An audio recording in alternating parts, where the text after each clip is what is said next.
Hello नमस्कार दोस्तों। Welcome back my official YouTube channel law with रोने। दोस्तों आप सभी लोगों का हमारे इस ऑफिशियल यूट्यूब चैनल पे हार्दिक स्वागत है। साथियों एक नए वीडियो और एक नए ऑफिशियल अपडेट के साथ आपके सामने आ रहे हैं जो कि AIBE एग्जामिनेशन से रिलेटेड है। जी हाँ साथियों, आप सभी लोगों को पता है कि ऑल इंडिया बार एग्जामिनेशन बहुत ही जल्द कंडक्ट होने वाला है। उसी को ध्यान में रखते हुए आज हम आप लोगों के लिए प्रीवियस ईयर पेपर को सॉल्व करके लेकर के आ रहे हैं, जो कि AIBE 6 नंबर का ये पेपर आपका कंडक्ट कराया गया था। इसी AIBE 6 नंबर के पेपर को हम आपके सामने यहाँ पे सॉल्व कराएंगे। साथियों आप देख सकते हैं कि ये डिगलॉट एडिशन है। डिगलॉट एडिशन की अगर हम बात करते हैं तो ये इंग्लिश में भी मिलेगा आपको, साथ साथ आपको हिंदी में भी मिलेगा। दोनों लैंग्वेजेस में इस पेपर को आपको यहाँ पर देखने के लिए मिलेगा। और साथ ही साथ मैं आपको बता देना चाहता हूँ, ये जो बुक है ये यूनिवर्सल लॉ पब्लिकेशन का ये बुक है। अगर आपको लगता है कि ये बुक आपके पास होना चाहिए तो आप किसी भी शॉप पे जा करके यूनिवर्सल लॉ पब्लिकेशन का बुक परचेस कर सकते हैं, जिसके नाम से इसका बेयर एक्ट भी आता है, यूनिवर्सल पब्लिकेशन के नाम से। साथियों आप देख सकते हैं ये पूरा का पूरा बुक है, यूनिवर्सल पब्लिकेशन का बुक है, ऑल इंडिया बार एग्जामिनेशन का, जो कि डिगलॉट एडिशन में है। आप यहाँ पर पब्लिकेशन भी देख सकते हैं, यूनिवर्सल लॉ पब्लिकेशन। अगर मैं आपको दिखाना चाहूँ तो दोस्तों यहाँ पे मैं दिखा देना चाहता हूँ। फर्स्ट पेज ये देख लिए, क्वेश्चन नंबर 1 से लेकर के 7 तक, और सेकंड पेज पर देखिए क्वेश्चन नंबर 1 से लेकर के 7 तक। ये सभी का सभी एज यूजुअल आपको दोनों लैंग्वेजेस में देखने के लिए क्वेश्चन मिलेगा। तो मैं आपको एक एक क्वेश्चन को यहाँ पे सॉल्व करा रहा हूँ। तो साथियों जब आप इस क्वेश्चन पे आएंगे तो यहाँ पे आपको देखने के लिए मिलेगा कि ये ऑल इंडिया बार एग्जामिनेशन, यहाँ पे 6 नंबर लिखा है। अब आप सोचेंगे कि ये 6 नंबर क्या होता है, क्या 6 नंबर का मतलब होता है? तो मैं साथियों आपको यहाँ पे बताना चाहूँगा कि 6 नंबर का जो मतलब होता है, जो 6वें नंबर का बार एग्जामिनेशन कंडक्ट करवाया गया था, उसी 6वें नंबर का बार एग्जामिनेशन ये है, जो कि कराया गया था 19 जनवरी 2014 में। अब इसी के एक एक क्वेश्चन को हम यहाँ पे आपके सामने एनालिसिस कराने वाले हैं। साथ ही साथ मैं हिंदी में पहले इंग्लिश में करा लेता हूँ, फिर हिंदी के क्वेश्चन को भी मैं आपको ऑब्जर्व कराऊंगा। कह रहा है the criminal procedure code ensure that, जो यहाँ पे क्रिमिनल प्रोसीजर कोड है ये क्या इंश्योर करता है। तो हम सभी ऑप्शंस को इनके एनालिसिस करेंगे कि इनके ऑप्शंस क्या कर रहे हैं, और उसके बाद से हम फाइनल आंसर आपको मार्क करके दिखाएंगे कि कौन सा आपका फाइनल आंसर यहाँ पे होने वाला है। तो साथियों यहाँ पे ऑप्शन नंबर ए को अगर आप एनालिसिस करेंगे तो कह रहा है principle of separation of power of each limb of the state is not bridged. Option number A की बात कर रहा है। ऑप्शन नंबर बी में कह रहा है principle of combined of power of each limb of the state is not bridged. Option C कर रहा है ए एंड बी की बात कर रहा है। ऑप्शन डी कर रहा है principle of separation of power of each limb of the state is bridged की बात कर रहा है। तो आप यहाँ पर देख सकते हैं कि इसका जो करेक्ट आंसर मार्क किया जाएगा साथियों, ये ए वाला करेक्ट आंसर इसका मार्क किया जाएगा। जो भी मैं आंसर आपके सामने मैं बता रहा हूं दोस्तों, ये सभी के सभी ऑल इंडिया बार एग्जामिनेशन के द्वारा प्रोवाइड किया हुआ ऑफिशियल आंसर है। उसी ऑफिशियल आंसर को मैं आपके सामने यहाँ पे मार्क कर रहा हूं। तो इसका जो करेक्ट आंसर होगा, जो क्वेश्चन नंबर फर्स्ट का, साथियों इस क्वेश्चन नंबर का सेकंड ए वाला ही इसका करेक्ट आंसर मार्क किया जाएगा। बात करते हैं क्वेश्चन नंबर सेकंड की। साथियों क्वेश्चन नंबर सेकंड को अगर हम एनालिसिस करने जाते हैं तो देखिए क्वेश्चन नंबर सेकंड में आपको क्या देखने के लिए मिल रहा है। कह रहा है कि section 6 of the CRPC defined. अब कह रहा है कि जो सेक्शन नंबर 6 है हमारे CRPC का, ये क्या डिफाइन करता है, ये क्या हमको सेक्शन नंबर 6 बताता है। अगर हम इसी क्वेश्चन को हिंदी में बताना चाहेंगे कि क्वेश्चन नंबर 2 क्या कह रहा है,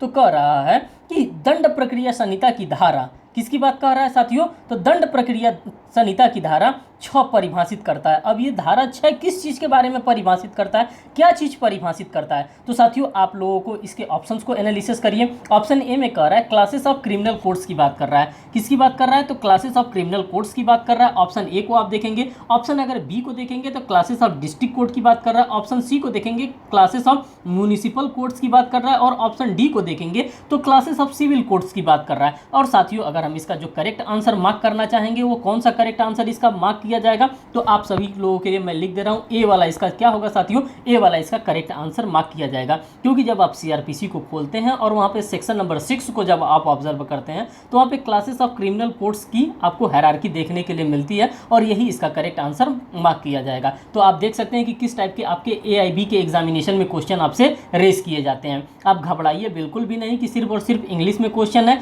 नीचे अभी हिंदी में भी मैं क्वेश्चन आपको दिखाने वाला हूं। तो देखिए क्वेश्चन नंबर अब थर्ड के पास हम चलते हैं। क्वेश्चन नंबर थर्ड में क्या कह रहा है, कह रहा है when an offence is bailable. किसकी बात कर रहा है, when an offence is bailable means कि इसका अगर हिंदी में हम बात करें कि जब अपराध जमानती है। अब कब अपराध जमानती होगा, किस फैक्ट एंड सर्कमस्टांसेस के अंतर्गत जो हमारा जमानती अपराध होता है। ऑप्शन ए को यहाँ पर देखिए, a person has no right to be released on bail upon arrest की बात कर रहा है। ऑप्शन अगर हम बी को एनालिसिस करते हैं तो बी वाले में कर रहा है, a person has a right to be released on bail upon arrest की बात कर रहा है। ऑप्शन सी को अगर हम एनालिसिस करते हैं तो कहता है a right to be released is dependent on the exercise of judicial discretions की बात करता है। और ऑप्शन डी को अगर हम बात करते हैं, a person shall be declared released within 24 hour. तो साथियों इसका जो करेक्ट आंसर और जो रीजनेबल आंसर इसका मार्क किया गया है ऑल इंडिया बार एग्जामिनेशन के द्वारा, वो बी नंबर वाला इसका करेक्ट आंसर मार्क किया गया है। अगर हम क्वेश्चन नंबर 3 की बात करते हैं तो इसका जो करेक्ट आंसर होगा ये बी वाला होगा। उसको क्या किया जा सकता है, उसको रिलीज किया जा सकता है। कब रिलीज किया जाएगा, बेल पाने का उसका अधिकार होता है बेलेबल मामले में। ये बात आप सभी लोगों को जानकारी में होनी चाहिए। बात करते हैं क्वेश्चन नंबर 4 की। तो क्वेश्चन नंबर 4 को हम यहाँ पे डिटेल में एनालिसिस करेंगे। क्वेश्चन नंबर 4 कह रहा है एज पर सेक्शन नंबर 273, किसकी बात कर रहा है साथियों, तो धारा 273 की बात कर रहा है। 70 3 73 273। अब देखिए डायरेक्ट सेक्शन बेस्ड क्वेश्चन यहाँ पे हिट कर रहा है। As per section number 273 of CrPC how an evidence is to be taken, means कि किस तरह से अब एविडेंस को टेक किया जाता है, मीन्स कि एविडेंस को किस प्रकार से लिया जाता है, इस चीज़ को यहाँ पे एनालिसिस करेंगे।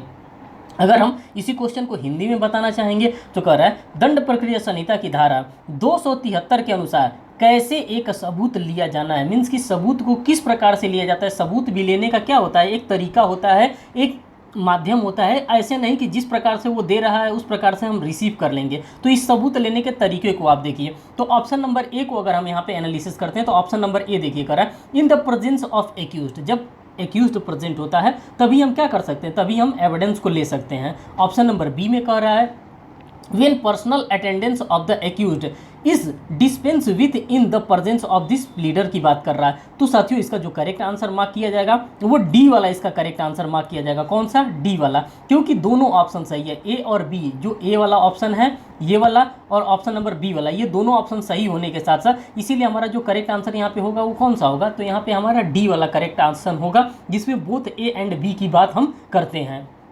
तो आप क्वेश्चंस को यहाँ पे एनालिसिस करते हुए चलिए कि किस टाइप के आपके AIBE के एग्जामिनेशन में क्वेश्चंस आते हैं। साथियों ये प्रीवियस ईयर पेपर है और प्रीवियस ईयर पेपर को अगर आप सॉल्व करके जाते हैं तो आप मान के चलिए कि आपका पेपर बहुत ही अच्छा होने वाला है। आप AIBE एग्जामिनेशन क्वालिफाई कर लेंगे। जब AIBE आप क्वालिफाई कर लेंगे तभी इसके बाद से आपको क्या करना पड़ेगा, तभी आपको COP नंबर प्रोवाइड किया जाएगा, जो कि आप अगर bar council of Uttar Pradesh से हैं तो bar council of Uttar Pradesh से आपको COP नंबर प्रोवाइड किया जाएगा, सर्टिफिकेट ऑफ प्रैक्टिस जिसको हम लोग कहते हैं। क्वेश्चन नंबर 5 की अगर हम बात करते हैं तो कह रहा है इफ़ अ वुमेन सेंटेंस्ड, किसकी बात कर रहा है, वुमेन की बात कर रहा है। क्वेश्चन को ध्यान से आप एनालिसिस करिए। If a women sentenced to death is found to be pregnant, अगर वो महिला प्रेग्नेंट है, the high court shall order the execution of the sentence की बात कर रहा है। अगर इसी क्वेश्चन को हम हिंदी में देखें तो हिंदी में कह रहा है कि अगर मौत की सज़ा पाने वाली महिला गर्भवती पाई जाती है तो उच्च न्यायालय सज़ा के क्रियान्वयन का आदेश देगा। अब किस प्रकार से आदेश देगा, अब इस क्वेश्चन को देखिए, इसका जो ऑप्शन दे रहा है कह रहा है टू बी पोस्टपोन्ड, क्या उसको पोस्टपोन्ड कर देगा, तो जी बिल्कुल नहीं पोस्टपोन्ड करेगा। बी वाले ऑप्शन को देखिए, कह रहा है if think fit commute the sentence be imprisonment for life. तो साथियों जो इसका करेक्ट आंसर मार्क किया गया है AIB के द्वारा, जो ऑफिशियली आंसर है वो बी वाला इसका करेक्ट आंसर मार्क किया गया। सेंटेंस फॉर मेडिकल असिस्टेंस, ये भी इसका सी वाला भी गलत आंसर है। डी वाला non judicial mandate of power, ये भी इसका करेक्ट आंसर नहीं है। जो इसका करेक्ट आंसर है 5th नंबर का वो बी वाला यहाँ पे करेक्ट आंसर मार्क किया गया। क्वेश्चन नंबर अब हम 6 को देखते हैं। 6 में कह रहा है under which section of the CRPC the procedure when investigation can not be completed within 24 hours has been described की बात कर रहा है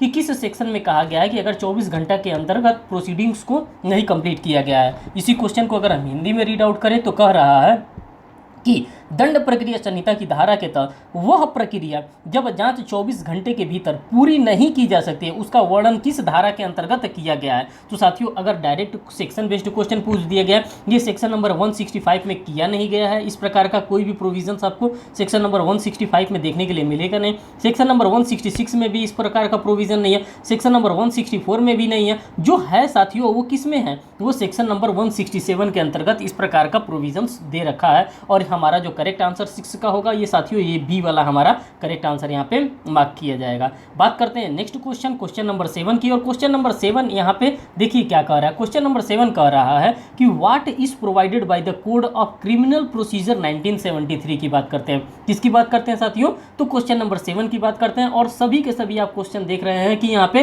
क्रिमिनल प्रोसीजर कोड 1973 से यहाँ पे डील कर रहा है।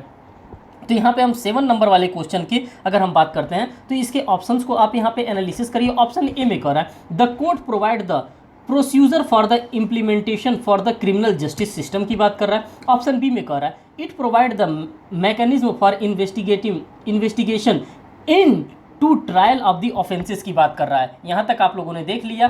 साथ ही साथ इसके सी वाले ऑप्शंस की अगर हम बात करते हैं तो सी वाला इसका जो ऑप्शन दिया है वो नन ऑफ द एबो दिया है। और डी वाला इसका जो होगा साथियों, ये करेक्ट आंसर इसका क्या होगा? डी वाला। डी वाला इसलिए करेक्ट आंसर होगा कि डी वाले में क्या ऑप्शन इसका करेक्ट है?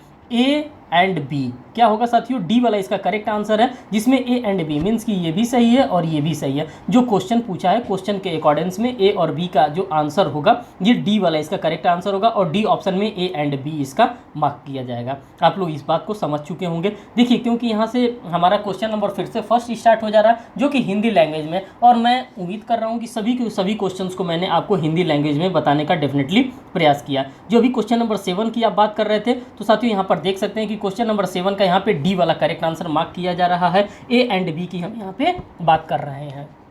साथ ही साथ अब चलेंगे क्वेश्चन नंबर 8 पे। और क्वेश्चन नंबर 8 अब देखिए क्या कह रहा है। क्वेश्चन नंबर 8 जो हमारा कह रहा है एज पर सेक्शन 2C अ कॉग्निजेबल ऑफेंसेस, मीन्स कि सेक्शन 2A के अंतर्गत क्या कर, सेक्शन 2C के अंतर्गत कॉग्निजेबल ऑफेंसेस क्या होता है। अगर इसी क्वेश्चन को हम हिंदी में रीड आउट करेंगे तो कह रहा है धारा 2 के अनुसार संज्ञेय अपराध है। अब हम किसको संज्ञेय अपराध की श्रेणी में रखते हैं? कौन सा ऐसा अपराध होता है जिसको कि हम लोग संज्ञेय अपराध मानते हैं? ऑप्शन ए को देखिए, व्हेन अ पुलिस ऑफिसर में अरेस्ट विदाउट वारंट की बात कर रहा है। ऑप्शन ए को आप देखिए। ऑप्शन बी की अगर हम बात करते हैं व्हेन अ पुलिस ऑफिसर में नॉट अरेस्ट विदाउट वारंट की बात कर रहा है। ऑप्शन सी कह रहा है वेयर अ पुलिस ऑफिसर में arrest with permission of the court की बात कर रहा है। और ऑप्शन डी कह रहा है any person in the public can arrest की बात कर रहा है। साथियों इन सभी चीज़ों को आप लोगों ने ध्यान से पढ़ा होगा, ध्यान से समझा होगा कि क्या क्या प्रोविजंस में बताया जा रहा है। लेकिन जो यहाँ पे सेक्शन 2C की अगर हम बात करते हैं तो इसका जो करेक्ट आंसर मार्क किया जाएगा वो ए वाला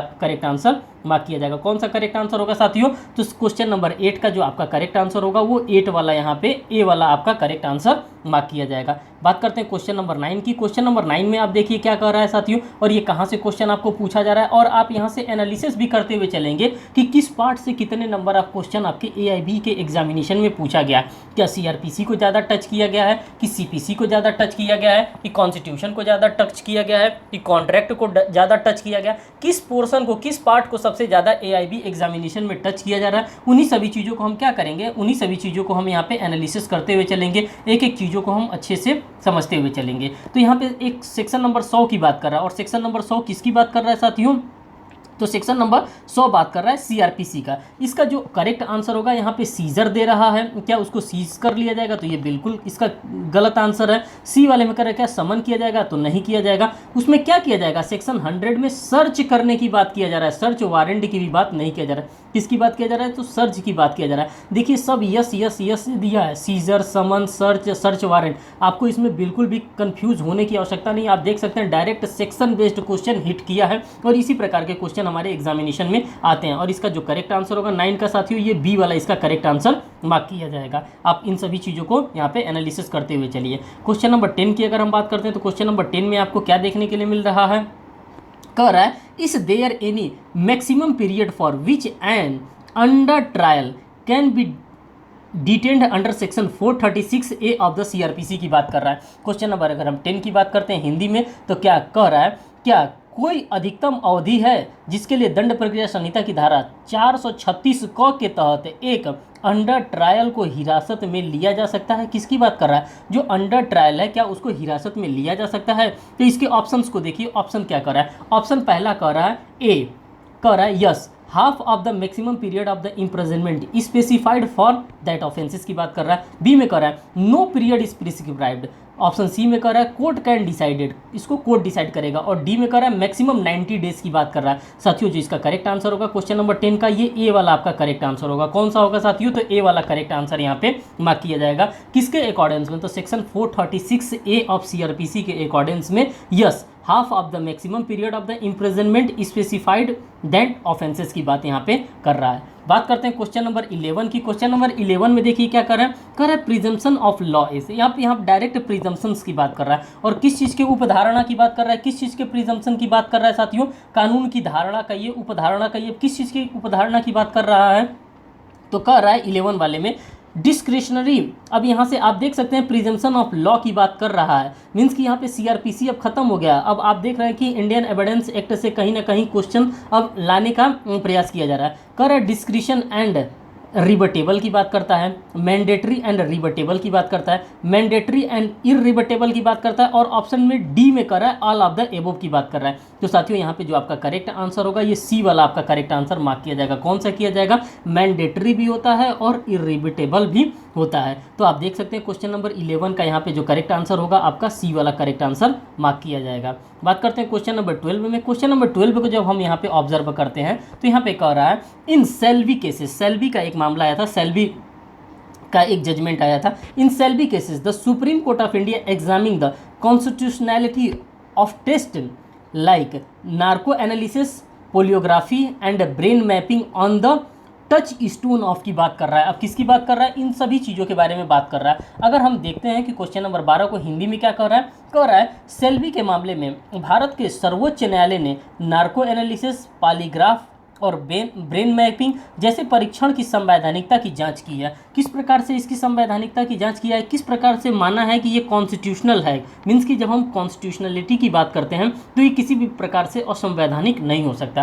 तो ये बात हमको कहाँ देखने के लिए मिला है? ऑप्शन ए जो दिया है आर्टिकल। अब आर्टिकल की अगर हम बात करते हैं तो ये आर्टिकल कहाँ हमको देखने के लिए मिलता है? तो कॉन्स्टिट्यूशन ऑफ इंडिया के अंतर्गत हमको आर्टिकल देखने के लिए मिलता है। कह रहा है article 20 sub clause 3 and article 21 में, ऑप्शन ए की बात कर रहा है। ऑप्शन बी में कह रहा है article 21 and article 23 sub clause 2 की बात कर रहा है। ऑप्शन सी की अगर हम बात करते हैं तो कह रहा है आर्टिकल 23 एंड आर्टिकल नंबर 21, और ऑप्शन डी की हम बात करते हैं तो article 20 sub clause 2 and article 20 sub clause 1 की बात कर रहा है। साथियों जो हमारा करेक्ट आंसर यहाँ पे 12 नंबर का मार्क किया जाएगा वो ए वाला हमारा मार्क किया जाएगा, क्योंकि यहाँ पे आर्टिकल नंबर 20 सब क्लॉज 3 की बात करता है और आर्टिकल नंबर 21 की बात करता है। तो यही हमारा यहाँ पे करेक्ट आंसर मार्क किया जाएगा जब हम सेल्वी वर्सेस सेल्वी का केस को हम यहाँ पे एनालिसिस करते हैं, जिसमें नार्को एनालिसिस की बात की जाती है, पोलोग्राफी की बात की जाती है और ब्रेन मैपिंग की बात की जाती है। तो यहाँ पे हमारा यही दोनों आर्टिकल्स यहाँ पे रेलिवेंट होंगे। वही आर्टिकल्स रेलिवेंसी के अकॉर्डेंस में हम बात करेंगे जो कि इस केस के साथ डील करता है। बात करते हैं क्वेश्चन नंबर 13 की। तो क्वेश्चन नंबर 13 में आप देखेंगे according to the law commission of India 69th report की बात करता है। Section 27 of the Indian evidence act is based on, ये सेक्शन नंबर 27 जो है साथियों हमारा ये किस पे बेस्ड करता है? अगर हम 13 नंबर की बात करते हैं, हिंदी में क्वेश्चन को एनालिसिस करते हैं तो कह रहा है कि भारतीय विधि आयोग की 69वीं रिपोर्ट के अनुसार भारतीय साक्ष्य अधिनियम की धारा 27 कानून पर धारित है। अब ये किस प्रकार से कानून पर धारित करता है साथियों? तो यहाँ पे इसका जो करेक्ट आंसर मार्क किया जाएगा क्या? ऑप्शन ए में कह रहा है डॉक्ट्रिन ऑफ इंटरसेप्शंस की बात कर रहा है। ऑप्शन बी में डॉक्ट्राइन ऑफ टेस्टिमोनियल इंक्रिमिनेशन की बात करता है। ऑप्शन सी में कहता है डॉक्ट्रिन ऑफ कन्फर्मेशन की बात करता है और ऑप्शन डी में नन ऑफ द एबो की बात करता है। तो साथियों 13 नंबर का जो आपका करेक्ट आंसर होगा ये सी वाला करेक्ट आंसर होगा, और इसको डिस्कवरी ऑफ न्यू फैक्ट के नाम से भी जाना जाता है। किसको? तो जो हमारा इंडियन एविडेंस एक्ट का सेक्शन नंबर 27 की अगर हम बात करते हैं तो इसको डिस्कवरी ऑफ न्यू फैक्ट के नाम से भी जाना जाता है, और इसका जो करेक्ट आंसर होगा 13 नंबर का ये सी वाला आपका यहाँ पे करेक्ट आंसर मार्क किया जाएगा। आगे चलते हैं क्वेश्चन नंबर 14 को हम ऑब्जर्व करते हैं। क्वेश्चन नंबर 14 में देखिए यहाँ पे क्या कर रहा है, कह रहा है section number 99 of the Indian evidence act की बात कर रहा है। सेक्शन 99 की बात कर रहा है किसके? भारतीय साक्ष्य अधिनियम की। Six person who are not parties to a document or their representative in interest may give evidence on any fact tending to show a contemporaneous agreement varying the terms of document, this is based on the principle. ये किस principle पे based कर रहा है? Section number 99 of Indian evidence की अगर हम बात करते हैं, अगर इसी क्वेश्चन को हम हिंदी में एनालिसिस करते हैं तो हिंदी में कह रहा है कि भारतीय साक्ष्य अधिनियम की धारा 99 में कहा गया है कि ऐसे व्यक्ति जो किसी दस्तावेज के पक्षकार नहीं है या हित में उनके प्रतिनिधि किसी भी तथ्य के साक्ष्य दे सकते हैं जो कि एक समकालीन समझौते को दस्तावेज की शर्तों को अलग दिखाने के लिए प्रवृत्त हैं। यह सिद्धांत पर आधारित है। अब ये कौन सा ऐसा सिद्धांत है, कौन सा ऐसा प्रिंसिपल है जिस प्रिंसिपल पे ये आधारित है? तो साथियों आप देख सकते हैं कि सभी के सभी यहाँ पे लैटिन मैगजिम आपको दे रखे हैं और इसी लैटिन मैगजिम से भी आपके एग्जामिनेशन में क्वेश्चन पूछे जा रहे हैं। कर रहा है पैक्टा टेरी न्यूसेंटा नॉन प्रोजेंटा की बात कर रहा है। ऑप्शन नंबर बी में पैक्टा सेंट सर्वांडा की बात कर रहा है। ऑप्शन सी में एक्शन पर्सनलिया मॉन्टिकम परसोना की बात करता है और ऑप्शन डी में नन ऑफ दी एबव की बात कर रहा है। तो साथियों अगर हम 14 नंबर की बात करते हैं तो 14 नंबर का आपका जो करेक्ट आंसर होगा ये ए वाला आपका करेक्ट आंसर यहाँ पे मार्क किया जाएगा। तो आप यहाँ पर देख सकते हैं कि सभी के सभी क्वेश्चंस को यहाँ पे आप क्या कर रहे हैं, सॉल्व करते हुए चल रहे हैं। अब यहाँ पे आप क्या कर सकते हैं साथियों, यहाँ पे हिंदी वाले क्वेश्चन को भी आप ऑब्जर्व करते हुए चल सकते हैं। अगर इसका आपको लगता है कि PDF कहाँ पर मिलेगा तो हमारा टेलीग्राम ग्रुप है लॉ विथ रोनित के नाम से। साथियों आप टेलीग्राम ग्रुप को भी ज्वाइन कर लीजिएगा, वहाँ पर आपको एज यूजुअल इसका PDF भी प्रोवाइड कर दिया जाएगा। और अगर आपको लगता है कि पूरा का पूरा सेट आपको चाहिए तो आप जा करके इस बुक को भी किसी भी शॉप पे आप परचेज कर सकते हैं जो कि यूनिवर्सल पब्लिकेशन का ये है। क्वेश्चन नंबर अगर हम 15 की बात करते हैं दोस्तों तो क्वेश्चन नंबर 15 में करा कि burden of proving that person is alive who has not been heard of for 7 year is on whom की बात कर रहा है। मीन्स कि 7 साल तक उसको किसी के द्वारा सुना नहीं गया है। अगर इसी क्वेश्चन को हम हिंदी में कहें तो कह रहा है उस व्यक्ति को जीवित साबित करने का दामोदर की बात करते हैं। मीन्स कि बर्डन ऑफ प्रूफ किस पर है, जिसे 7 साल तक नहीं सुना गया है। मीन्स कि कोई भी व्यक्ति है जिसको 7 साल तक नहीं सुना गया है तो इसका जो बर्डन ऑफ प्रूफ आएगा वो किसके ऊपर आएगा? तो ऑप्शन ए कह रहा है वन हु डिनाइज इट, जो एक तो जो इसको डिनाइड कर रहा है ये इसका करेक्ट आंसर होगा नहीं। अगर हम ऑप्शन नंबर सी को यहीं पे एनालिसिस करते हैं तो कह रहा है 1/3 पर्सन स्ट्रेंजर, ये भी इसका करेक्ट आंसर नहीं है। जो ऑप्शन इसका करेक्ट आंसर होगा साथियों ये बी वाला इसका करेक्ट आंसर होगा। बी वाले में कह रहा है वन हु अफर्म इट, भाई जो कह रहा है कि वो जीवित है तो तुम साबित कर दो कि हाँ वो व्यक्ति जीवित है। तो इसका जो करेक्ट आंसर होगा ये बी वाला इसका करेक्ट आंसर मार्क किया जाएगा। आप देख सकते हैं एक एक क्वेश्चन को यहाँ पे आप एनालिसिस करिए। क्वेश्चन नंबर 16 की अगर हम बात करते हैं तो कह रहा है the court description to permit leading question is confirmed only the matter which, किस मैटर पे उसको कन्फर्म किया जा सकता है? अगर हम 16 नंबर के क्वेश्चन को यहाँ पे एनालिसिस करें हिंदी में तो कह रहा है प्रमुख सवालों को अनुमति देने के लिए न्यायालय का विवेक केवल उन मामलों तक ही सीमित है जो कि, अब किस मामले तक सीमित है तो यहाँ पे ऑप्शंस को आप यहाँ पे एनालिसिस करिए। 16 नंबर के क्वेश्चन में कह रहा है इंट्रोडक्टरी फैक्ट्स की बात कर रहा है, ये तो यहाँ पे करेक्ट आंसर होगा नहीं। अनडिस्प्यूटेड फैक्ट की बात कर रहा है, ये भी यहाँ पे होगा नहीं। सी वाले में कर रहा है fact are already sufficient provided to satisfaction of the courts की बात कर रहा है, ये भी यहाँ पे होगा नहीं। जो करेक्ट आंसर होगा साथियों ऑल ऑफ द एबव इसका करेक्ट आंसर होगा, क्योंकि इन सभी चीज़ों के बारे में यहाँ पे क्या किया जा रहा है, इन सभी चीज़ों के बारे में यहाँ पे बात किया जा रहा है। इसीलिए इसका जो करेक्ट आंसर मार्क किया जा रहा है वो डी वाला मार्क किया जा रहा है, जिसको कि ऑल ऑफ द एबव कहते हैं।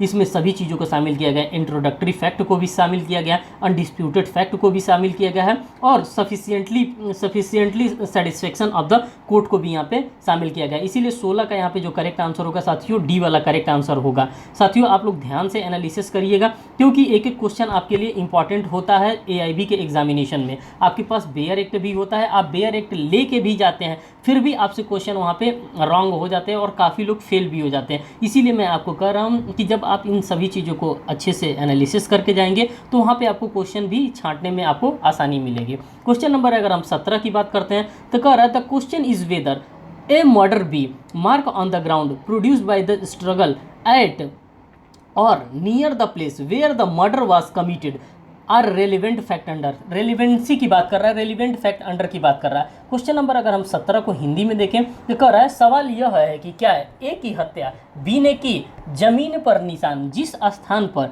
या जहां हत्या की गई थी उसके निकट संघर्ष द्वारा निर्मित प्रासंगिक तथ्य है। ये किस प्रकार का तथ्य माना जाएगा साथियों? तो यहाँ पे हम ऑप्शंस को इनके एनालिसिस करेंगे। तो ऑप्शन ए में कह रहा है कि सेक्शन नंबर 7 इसका करेक्ट आंसर होगा, कि सेक्शन नंबर 6 करेक्ट होगा, कि सेक्शन नंबर 8 होगा, कि सेक्शन नंबर 11 होगा। तो साथियों क्वेश्चन नंबर अगर हम 17 की बात करते हैं तो डायरेक्ट सेक्शन बेस्ड क्वेश्चन ये पूछा गया है और ये इंडियन एविडेंस एक्ट का क्वेश्चन है आपका, और इसका जो करेक्ट आंसर होगा सेक्शन नंबर 7 के ही अंतर्गत आपको देखने के लिए मिलेगा। बात करते हैं क्वेश्चन नंबर 18 की। क्वेश्चन नंबर 18 में कह रहा है section 93 of the Indian evidence act treat the patent ambiguity.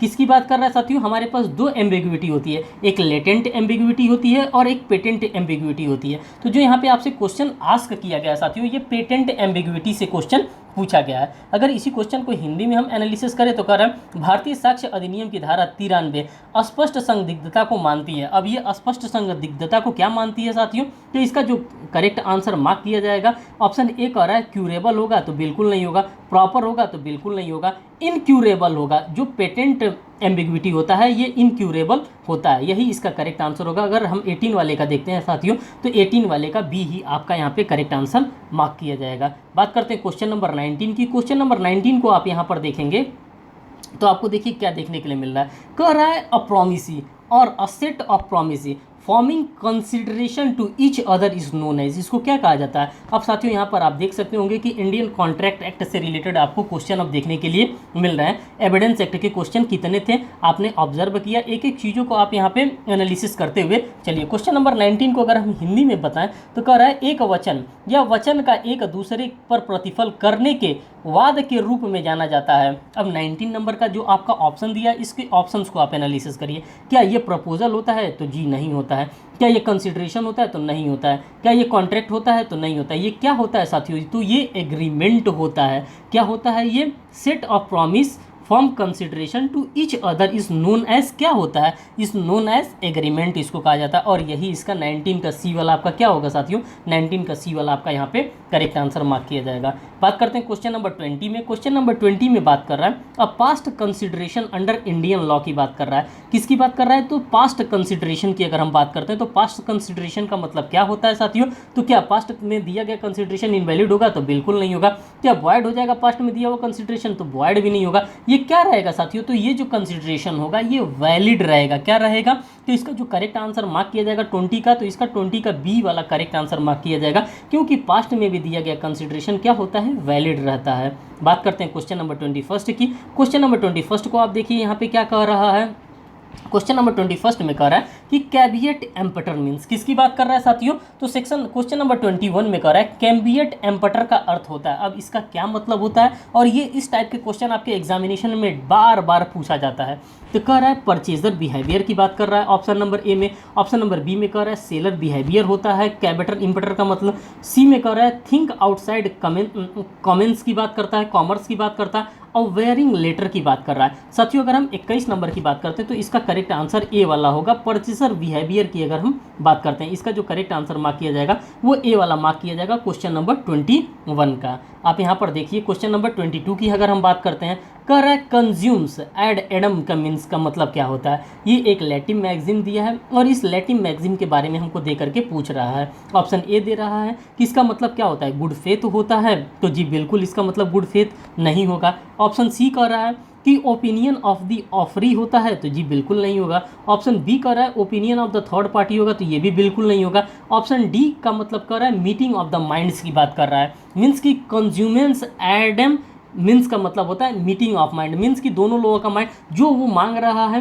वही प्रोडक्ट वो दुकानदार ला करके दे रहा है, तो इसको क्या कहा जाता है? इसी को कंज्यूम्स एडम मीन्स का मतलब कहा जाता है, मीन्स की मीटिंग ऑफ माइंड, जो 22 नंबर का होगा साथियों। इसका डी वाला करेक्ट आंसर मार्क किया जाएगा। बात करते हैं क्वेश्चन नंबर 23 की। क्वेश्चन नंबर 23 में देखिए आपको क्या देखने के लिए मिल रहा है। क्वेश्चन नंबर अगर 23 को आप एनालिसिस करेंगे यहाँ पे कह रहा है agreement in retained of marriages. किसकी बात कर रहा है? Agreement is retained of marriages. इसका मतलब क्या होता है साथियों? अब यहाँ पर देखिए कह रहा है जो क्वेश्चन पूछ रहा है क्वेश्चन 23 को आप हिंदी में देखिए विवाह के समय संयम में समझौता है, जो विवाह के संयम में किसी भी प्रकार का अगर समझौता किया जाता है तो वो क्या होता है, तो उस समझौते को अगर आप देखेंगे तो साथियों ये क्या हो जाता है, ये कॉन्टीजेंट कॉन्ट्रैक्ट होता है, तो बिल्कुल कॉन्टीजेंट कॉन्ट्रैक्ट नहीं होता है। ये क्या, ये वेगरिंग कॉन्ट्रैक्ट होता है, तो वेगरिंग कॉन्ट्रैक्ट भी नहीं होता है। ये वैलिड होता है, वैलिड भी नहीं होता है। आप सभी लोगों को पता है कि ये कॉन्ट्रैक्ट क्या होता है साथियों, वाइड कॉन्ट्रैक्ट होता है। और इस प्रकार का अगर शादी में किसी भी प्रकार का कोई भी कॉन्ट्रैक्ट किया जाता है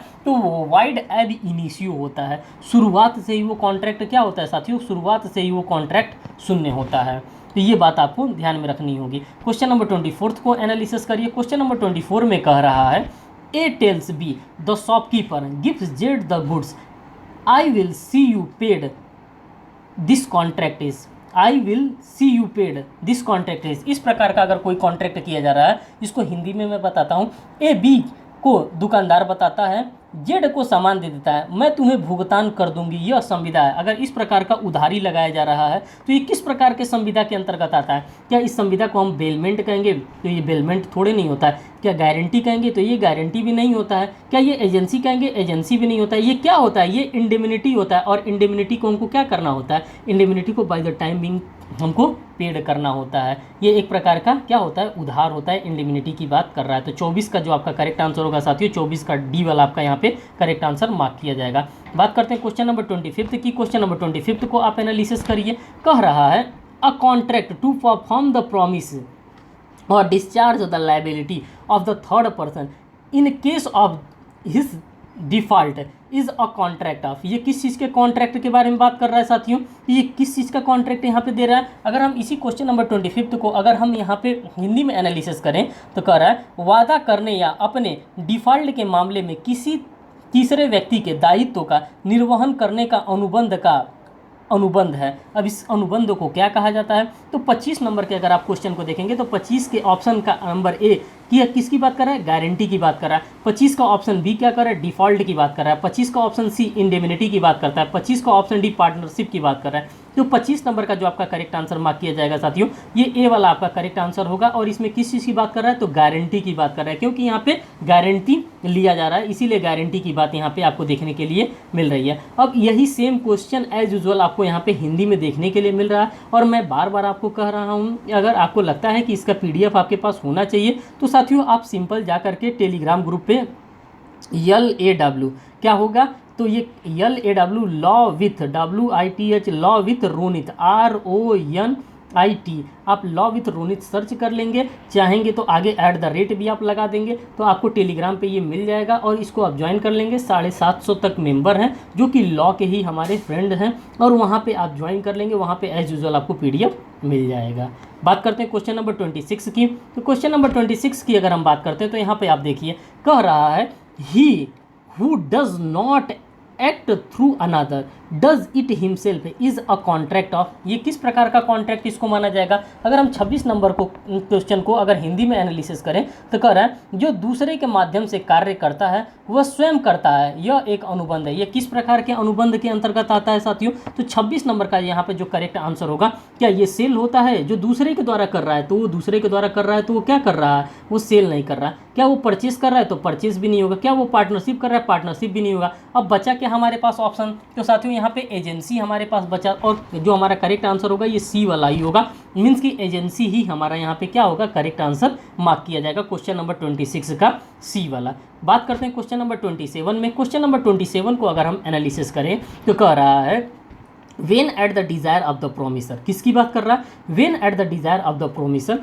the promisee or any other person has done or abstain from doing something or does or abstain from doing something or promise to do or abstain from doing something, such act or abstaining और promise is called as. इसको क्या कहा जाता है? इस promise को क्या कहा जाएगा? इसी क्वेश्चन को हम हिंदी में भी एक बार एनालिसिस करेंगे। कर जब वचनकर्ता की इच्छा पर वचन या किसी अन्य व्यक्ति ने कुछ करने या करने से परहेज किया है या कुछ करने के लिए वादा किया है या कुछ करने से परहेज किया है तो ऐसे अधिनियम या परहेज या वचन कहा जाता है। तो इस प्रकार के अधिनियम को, इस प्रकार के परहेज को क्या कहा जा सकता है? तो साथियों इसका जो करेक्ट आंसर होगा, क्या इसको प्रपोजल कहेंगे? तो जी बिल्कुल नहीं प्रपोजल कहेंगे। क्या इसको एक्सेप्टेंस कहेंगे? तो ये एक्सेप्टेंस भी नहीं होगा। इसको क्या कहेंगे? इसको कंसिडरेशन कहेंगे। क्या कहेंगे दोस्तों? तो 27 नंबर का जो करेक्ट आंसर होगा आपका बी वाला होगा। और इसको हम लोग क्या कहेंगे? इसको हम लोग कंसिडरेशन कहेंगे। इसको हम लोग एग्रीमेंट भी नहीं कहेंगे। और इसी की बात कर रहा है, और यही एज यूजुअल क्वेश्चन आपके एग्जामिनेशन में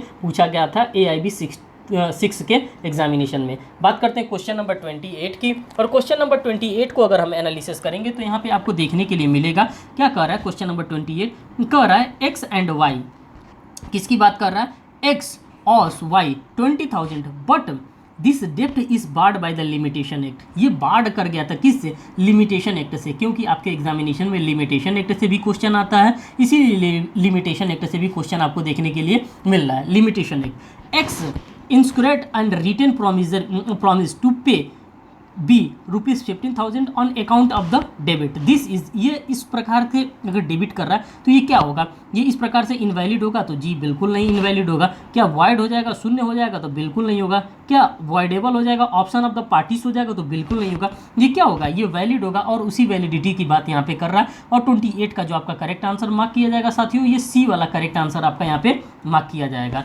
बात करते हैं क्वेश्चन नंबर 29 की। तो क्वेश्चन नंबर 29 को अगर हम एनालिसिस कर रहे हैं तो इसमें कह रहा है विन अ निगोशिएबल इंस्ट्रूमेंट। आप सभी लोगों को पता है कि निगोशिएबल इंस्ट्रूमेंट से भी रिलेटेड आपके एग्जामिनेशन में क्वेश्चन पूछे जाते हैं, जिसको हम लोग पाराक्रम लिखित अधिनियम के नाम से जानते हैं। When a negotiable instrument is delivered conditionally or for a special purpose as a collateral security for safe custody only and not for the purpose of transferring absolute property therein is called. इसको क्या कहा जाता है साथियों? तो question number अगर हम 29 को यहाँ पे एनालिसिस करेंगे कि सेक्शन क्वेश्चन नंबर 29 में क्या कहा जा रहा है, तो इसको फिक्सिशियस बिल के नाम से जाना जाता है? तो नहीं जाना जाता है। इसको इनक्वाइट इंस्ट्रूमेंट के नाम से जाना जाता है? तो नहीं जाना जाता है। इसको किस नाम से जाना जाता है? तो साथियों इसका सी वाला करेक्ट आंसर होगा, और इसको स्क्रो के नाम से जाना जाता है। और 29 का आपका करेक्ट आंसर क्या होगा? तो साथियों 29 का आपका सी वाला ही यहाँ पे करेक्ट आंसर मार्क किया जाएगा।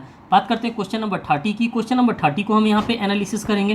क्वेश्चन नंबर 30 में कर रहा है, 30 में कर रहा है which one of the following is a promissory note when a sign the instrument. कब इसको साइन करते हैं उस इंस्ट्रूमेंट पे? तो ऑप्शन नंबर ए में कह रहा a promise to pay B और ऑर्डर 10,000 ऑन डिमांड की बात कर रहा है। ऑप्शन ए ये कह रहा है। ऑप्शन बी में कह रहा है मिस्टर बी IO ₹10,000 की बात कर रहा है। ऑप्शन सी की अगर हम बात करते हैं तो कह रहा है I promise to pay B ₹10,000 and such other sum which shall be due to him की बात कर रहा है। ऑप्शन डी में कह रहा है I promise to pay be on his request 10,000 on the death of the x की बात कर रहा है। साथियों अगर हम 30 नंबर के क्वेश्चन की बात करते हैं तो यहाँ पे इसका करेक्ट ऑप्शन ए वाला होगा, क्योंकि यहाँ पे कह रहा है I promise to pay B और ऑर्डर्ड 10,000 ऑन डिमांड। क्योंकि जब कभी भी हम प्रोमिसरी नोट से पेमेंट करते हैं तो वहाँ पे पेबल ऑन डिमांड की बात कर रहा है। अगर डिमांड होती है तभी हम क्या करते हैं? पे करते हैं। बात करते हैं क्वेश्चन नंबर 31 की। क्वेश्चन नंबर 31 में ट्रांसफर ऑफ प्रॉपर्टी। देखिए ये जो छोटे छोटे एक्ट हैं, जैसे लिमिटेशन एक्ट हो गया,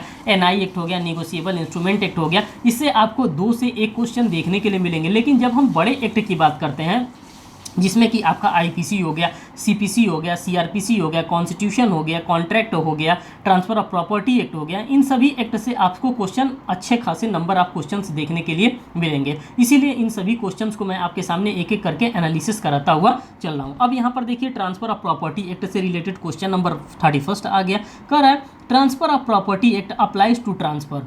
ये किसके ऊपर अप्लाइज होता है ट्रांसफर करने के लिए? तो 31 की अगर हम बात करते हैं तो ऑप्शन नंबर ए में कर रहा है by partition into a joint family की बात कर रहा है। ऑप्शन बी में कर रहा है इंटर बाय वोस की बात कर रहा है। ऑप्शन सी में कर रहा है both between animated and in animated objects की बात कर रहा है। ऑप्शन डी में कर रहा है between living and non living persons की बात कर रहा है। तो 31 का यहाँ पे जो करेक्ट आंसर होगा साथियों, ये बी वाला करेक्ट आंसर आपका मार्क किया जाएगा, क्योंकि ये इंटर बाय वोस में क्या किया जाता है? ट्रांसफर किया जाता है, और इसी की बात यहाँ पे छेड़ी जा रही है। क्वेश्चन नंबर 32 की अगर हम बात करते हैं तो क्वेश्चन नंबर 32 के अंतर्गत देखिए क्या कह रहा है? कह रहा है अ ट्रांसफर प्रॉपर्टी, किसकी बात कर रहा है? A transfer property of which he is the owner to be interested for a and his intended wife successively for their lives, and after the death of the survivor, for the eldest son of the intended marriage for death, and after the death for a second son,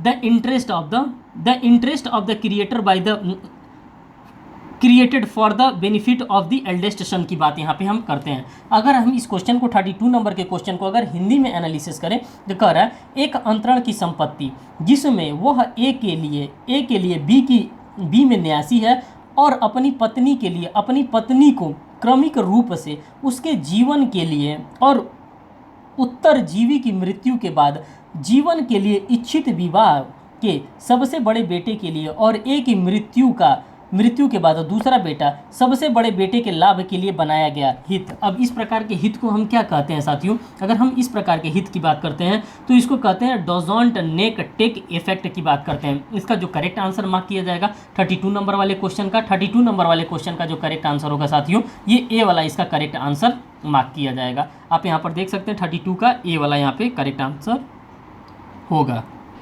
question number 33 की अगर हम बात करते हैं तो कह रहा है a transfer of an interest in specific immovable property for the purpose of securing the payment of money advance or to be performance of an engagement which may give rise to the pecuniary liability स्कारले। जो pecuniary liability होता है इसको क्या कहा जाता है? इसी क्वेश्चन को हम हिंदी में देखते हैं। कह रहा है धन की अदायगी को सुरक्षित रखने के लिए या ऋण के माध्यम से उन्नत होने के लिए विशिष्ट अचल संपत्ति में हित का अंतरण एक मौजूदा या भविष्य के ऋण या एक सगाई का प्रदर्शन जो एक अजीब देवता के जन्म से दे सकता है, इसको कहा जाता है। तो इसको क्या कहा जाता है? अगर 33 नंबर के क्वेश्चन को हम एनालिसिस करेंगे तो क्या इसको सेल कहा जाएगा? तो सेल नहीं होता है, ये गिफ्ट भी नहीं होता है, लीज भी नहीं होता है। ये क्या होता है साथियों? इसको मॉर्गेज कहा जाता है। इसीलिए सी वाला यहाँ पे क्वेश्चन नंबर 33 का सी वाला यहाँ पे करेक्ट आंसर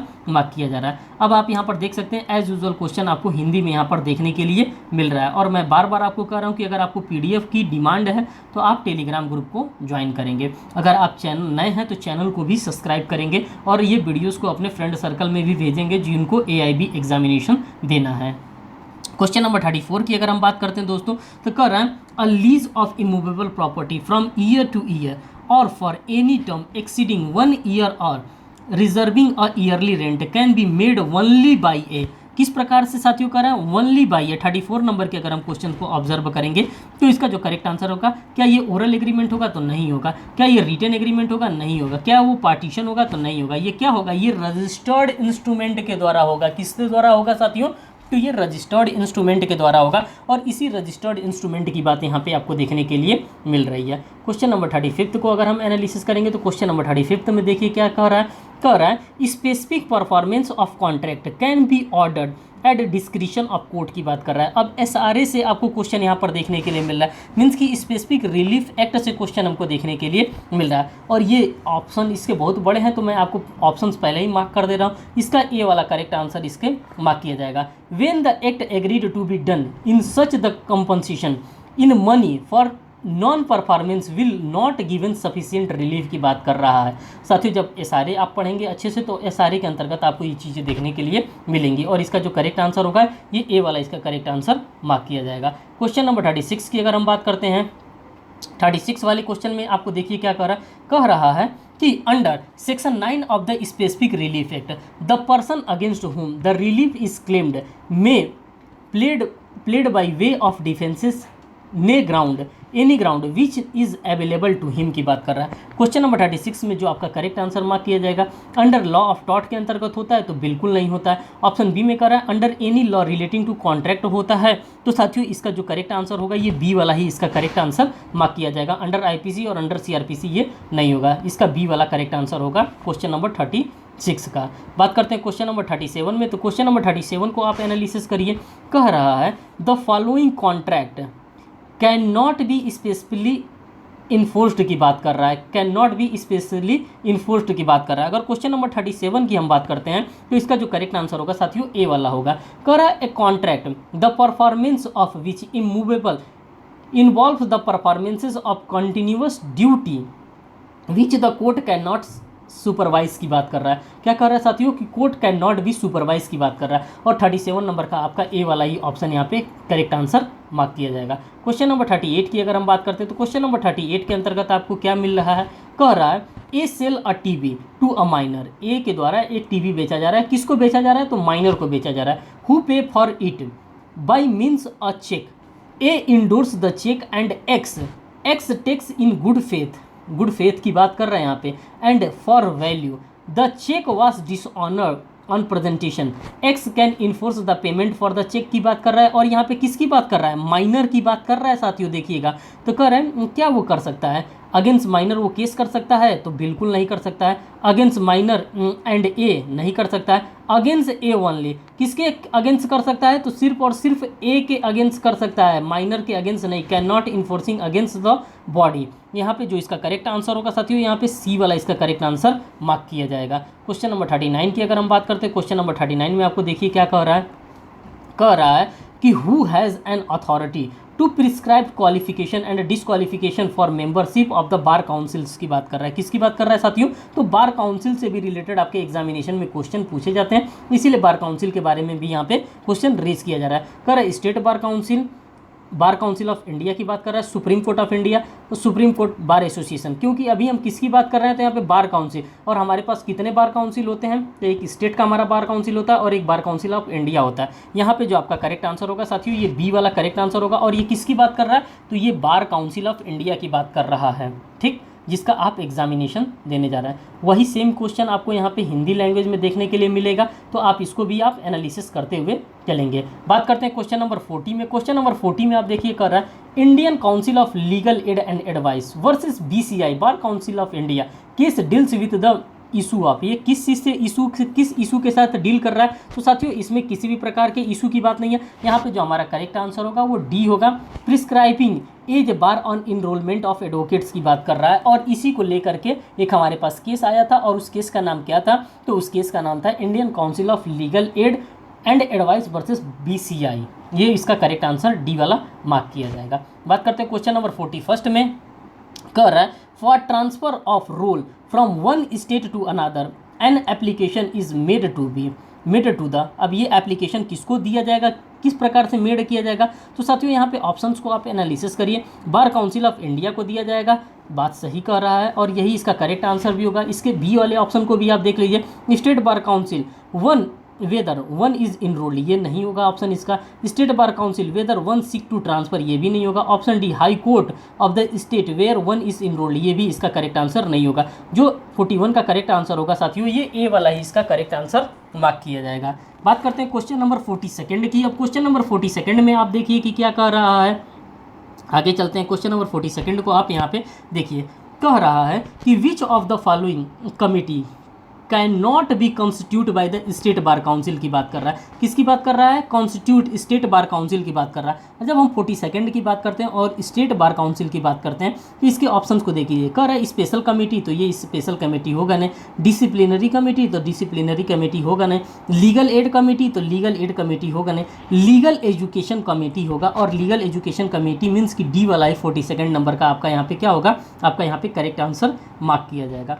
क्वेश्चन नंबर 43 की अगर हम बात करते हैं, तो कह रहा है in which year by amendment of the code of civil procedure section number 89 has been included in the code which gives importance to the mediation, conciliation and arbitrations की बात की जा रही है, जिसको हम लोग एडीआर मैकेनिज्म की बात करते हैं साथियों। किसकी बात करते हैं, अल्टरनेटिव डिस्प्यूट रिजोल्यूशन की बात करते हैं, जो कि 1996 का हमारा एक्ट बनाया गया था।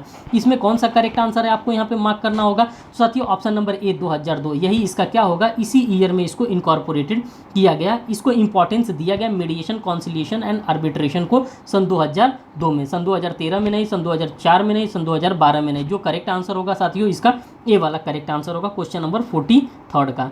बात करते हैं क्वेश्चन नंबर 44 में। क्वेश्चन नंबर 44 में देखिए आपको डायरेक्ट हिट कर दिया, उसी से रिलेटेड क्वेश्चन पूछ दिया, एडीआर मैकेनिज्म से, अल्टरनेटिव डिस्प्यूट रिजोल्यूशन से। कह रहा है under the arbitration and conciliation act and arbitration agreement में be in in the form of, ये किसके फॉर्म में होना चाहिए। तो साथियों यहाँ पे जो करेक्ट आंसर मार्क किया जाएगा ए वाले में कर रहा है an arbitration clause in the contract only. Option number B में कर रहा है in the forms of separate agreement only. Option C कर रहा है an arbitration clause in contract or in the forms of separation of agreements की बात कर रहा है। जो 44 नंबर का हमारा करेक्ट आंसर होगा साथियों 44 नंबर का सी वाला ही ऑप्शन हमारा करेक्ट आंसर यहाँ पे मार्क किया जाएगा। बात करते हैं क्वेश्चन नंबर 45 में। क्वेश्चन नंबर 45 में कह रहा है a decision by the arbitral tribunal. देखिए अब आर्बिट्रेशन एंड कॉन्सिलिएशन एक्ट से क्वेश्चन आपका पूछ रहा है। A decision by the arbitration tribunal that the contract is null and void sale की बात कर रहा है। किसकी बात कर रहा है, कॉन्ट्रैक्ट को नल एंड वाइड किया जा सकता है। तो साथियों इसका जो करेक्ट आंसर होगा ये बी वाला मार्क किया जाएगा। बी वाले में कह रहा है not in title इप्सो jure the validity of the arbitration clauses की बात कर रहा है। 45 नंबर का बी वाला यहाँ पे करेक्ट आंसर मार्क किया जाएगा। बात करते हैं क्वेश्चन नंबर 46 की। यहाँ पे क्वेश्चन नंबर 46 में आपको देखने के लिए मिलेगा the arbitral tribunal shall not be bounded by the, ये जो आर्बिट्रल ट्रिब्यूनल होता है दोस्तों ये किससे बाउंडेड नहीं होता है। तो ये the code of civil procedure 1908 and the Indian evidence act 1872 इन दोनों एक्ट से ये क्या होता है, जो हमारा आर्बिट्रल ट्रिब्यूनल होता है किसी भी प्रकार से बाउंड नहीं होता है। और 46 नंबर का जो आपका करेक्ट आंसर यहाँ पे मार्क किया जाएगा वो ए वाला ही आपका करेक्ट आंसर यहाँ पे मार्क किया जाएगा।